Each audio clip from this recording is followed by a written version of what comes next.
Hello friends, good morning. સ્વાગત છે એક મસ્ત મજાના વ્લોગમાં. તો આજથી ભાઈ નવો વ્લોગ ચાલુ થઈ ગયો છે ડેલી રૂટીનનો.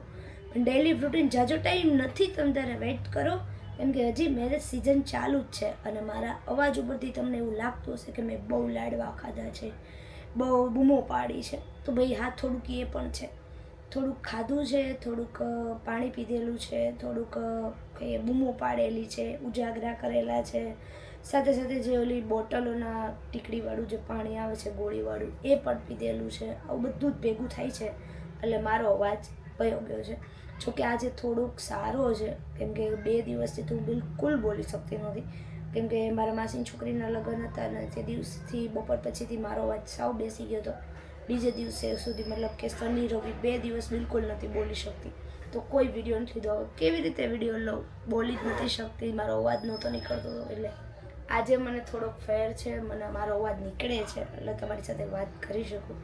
તો સવારમાં બધું કામ કરી નાખ્યું છે, ફ્રી થઈ ગઈ છું, ટ્યુશન કમ્પ્લીટ થઈ ગયું છે.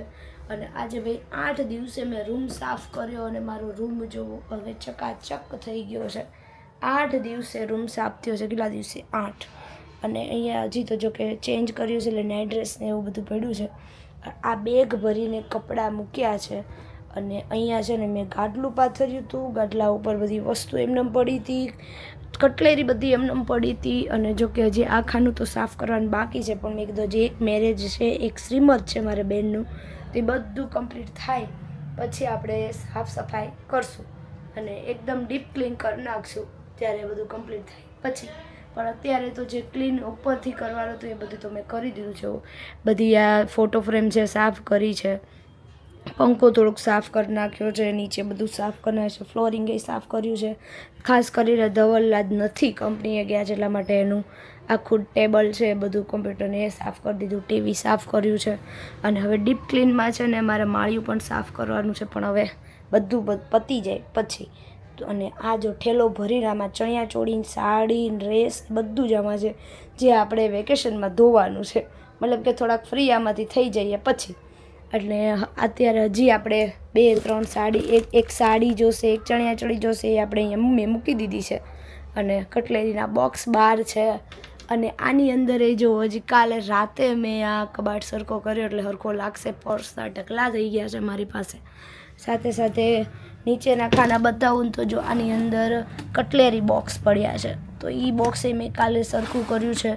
આ ખાનું તો હજી આમનામ જ છે, બધું પીન ને એવું બધું જેમ તેમ મૂકી દીધું છે. તો ચલો હવે નીચે જઈએ. 11 ઉપર 5-10 મિનિટ જેવું થઈ ગયું છે, તો આપણે હવે રસોઈ કરવાની છે. આજ તો મને બટેકાનું શાક અને રોટલી ખાવાની ઈચ્છા છે, તો એ જ બનાવવાનું છે. ચલો જઈએ અને બનાવીએ. અત્યારે રસોઈમાં બની ગયું છે બટેકાનું શાક, છાશ છે, રોટલી છે, અને હમણાં પપ્પા આવે એટલે આપણે જમવા પણ બેસી જઈએ. તો શાક બની જ ગયું છે. તો જો મારું બટેકાનું શાક મસ્ત મજાનું રસાવાળું. તમને તેલ થોડુંક ઓછું લાગતું હશે, મેં ઓછું જ રાખ્યું છે એટલા માટે. તો ચાલો બધાએ મસ્ત મજાનું બટેકાનું શાક અને રોટલી ખાવા. તો આજે છોકરાઓને છે ને ફ્રૂટના સ્પેલિંગો કરાવ્યા છે, 2જા ધોરણવાળાને અને 5મા ધોરણવાળાને ગુણાકારના, ભાગાકારના એના દાખલા, મીન્સ કે એના અભ્યાસક્રમમાં આવે છે એ પ્રમાણે.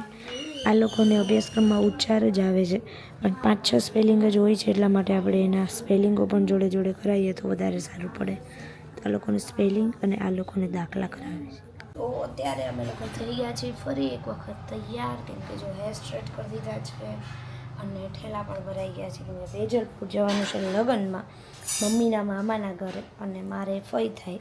તો અહીંયા જો 2 ઠેલા પેક થઈ ગયા છે. મમ્મીનો આ જાનનો ઠેલો છે અને આ અમારા બંનેનો ઠેલો છે. તો આજે એક રાત રોકાવાની છે અમારા લોકોને, અને રાતે ગરબા ને એવું બધું છે. તો હેર સ્ટ્રેટ કરી દીધા છે મમ્મીના, મેં કરી દીધા, પછી મેં જાતે કરી લીધા. મમ્મી અહીંયા રોટલી બનાવે છે.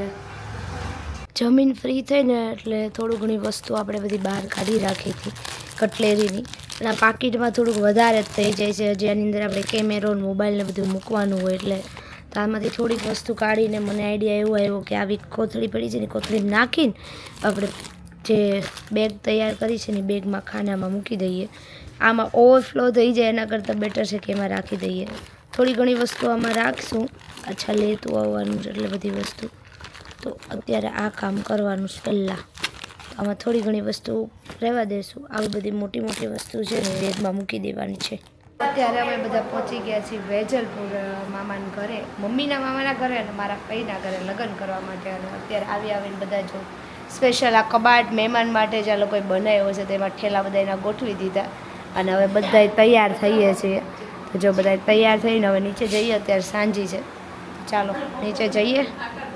તો સાંજી પૂરી થઈને પછી બધા અહીંયા બેઠા છે રાહ જોઈને કે હમણાં જમવાનું બને તો આપણે જમવા બેસી જઈએ. તો ફાઇનલી અત્યારે જમવાનું બની જ ગયું છે જમવાનું. તો બધાને જો અહીંયા લાઈન થઈ ગઈ છે જમવા માટેની. તો ચલો બધાને એક હારે જ બેસી જવાનું છે. ચાલો બધા જમવા. ત્રણેય નણંદ ભોજાઈ જો પરોઠા વણવા બેસી ગયા છે, મમ્મી, માસી ને મામી.